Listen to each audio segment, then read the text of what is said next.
कि वो आप सभी को प्रेस वार्ता के माध्यम से संबोधित करें। धन्यवाद।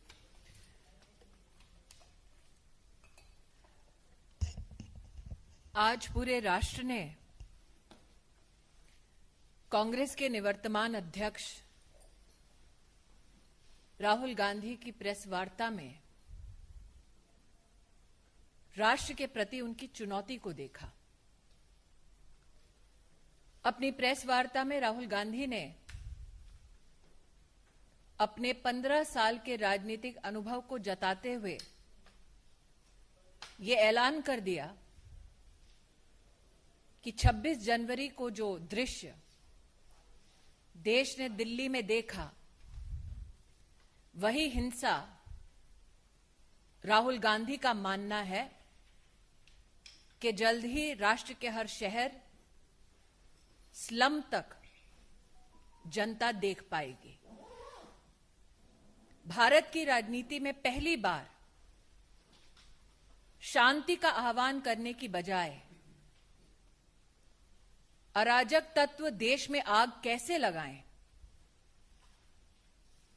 उसका आह्वान करते हुए देश ने आज कांग्रेस के एक नेता को देखा। 26 जनवरी में जो घटनाक्रम देश ने देखा, उसमें 300 से ज्यादा दिल्ली पुलिस के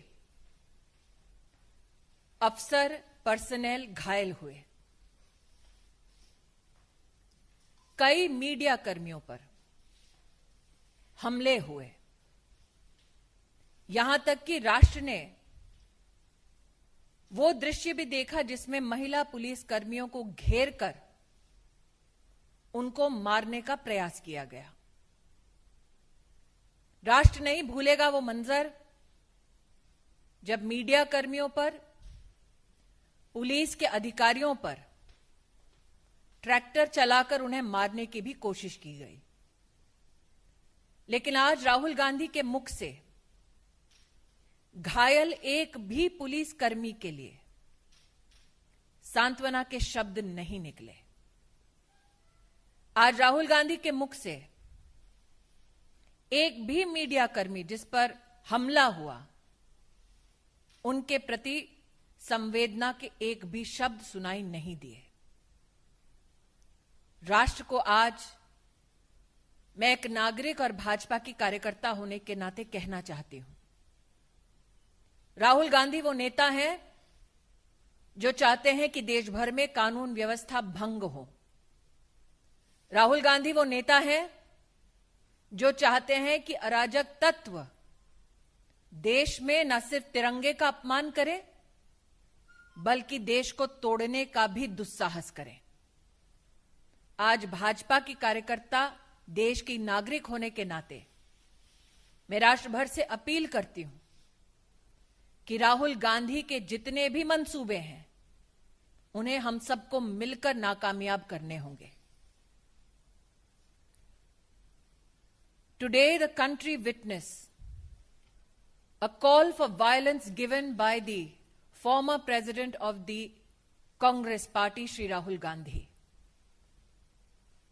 Exploring the fact, enunciating that he has 15 years of political experience, Mr. Gandhi gave a clarion call for violence across various cities, so much so that he included slums where the poor of our country live.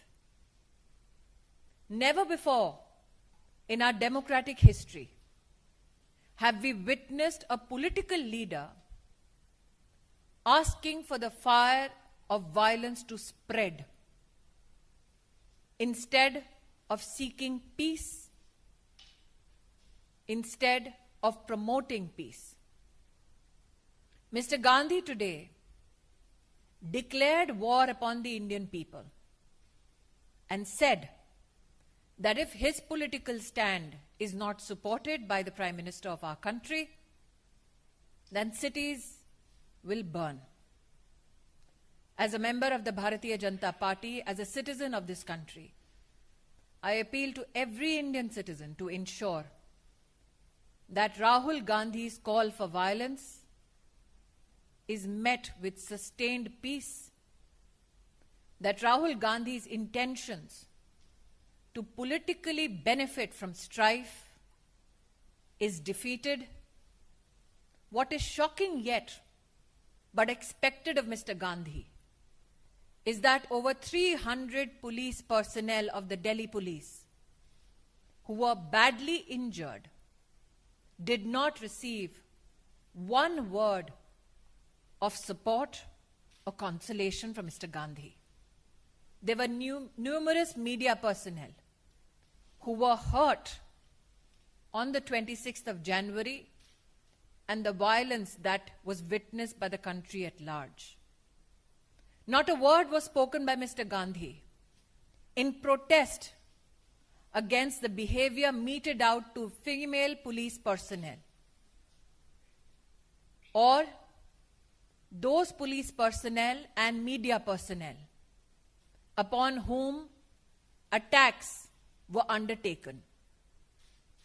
I reiterate that though Rahul Gandhi will call for violence, we as citizens of India seek your support to ensure peace. Rahul Gandhi is insistent on creating political strife, but we know that the citizens of India under one flag will ensure that law and order is maintained in our country. Thank you so much. And we'll take only limited questions because Smriti ji has to rush for a meeting. So I would request Devendra ji, yes, you wanted to ask something.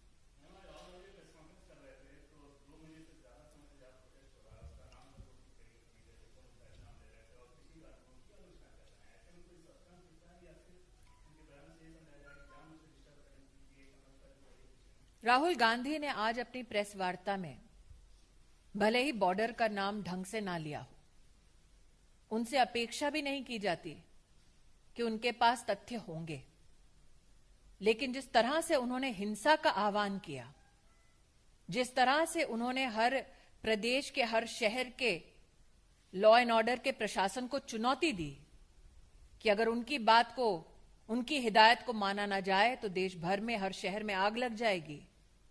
मुझे लगता है आज राहुल गांधी का वो घिनौना चेहरा जो अराजक तत्वों के साथ खड़ा है वो राष्ट्र के सम्मुख प्रस्तुत हो गया है। धन्यवाद।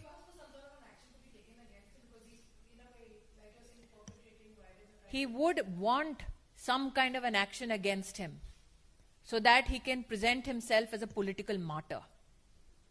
A person who does not have enough respect for the speech of the Honorable President of India, a person who does not give enough respect to the farming community of our country and is absent from the House when this legislation is discussed, a person who makes merry on taxpayers' time, of course would want such kind of a declaration made by me on this public platform.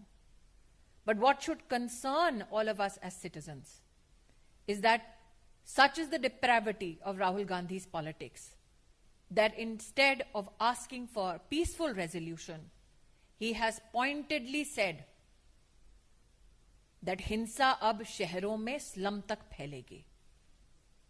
किस प्रकार की राहुल गांधी तैयारी कर कर बैठे हैं हिंसा को फैलाने के लिए, उसकी जानकारी तो मेरे पास है नहीं, लेकिन हां, उनका मन क्या है, उनकी मंशा क्या है, आज उन्होंने स्वयं अपनी प्रेस कॉन्फ्रेंस में इसको उजागर कर दिया है।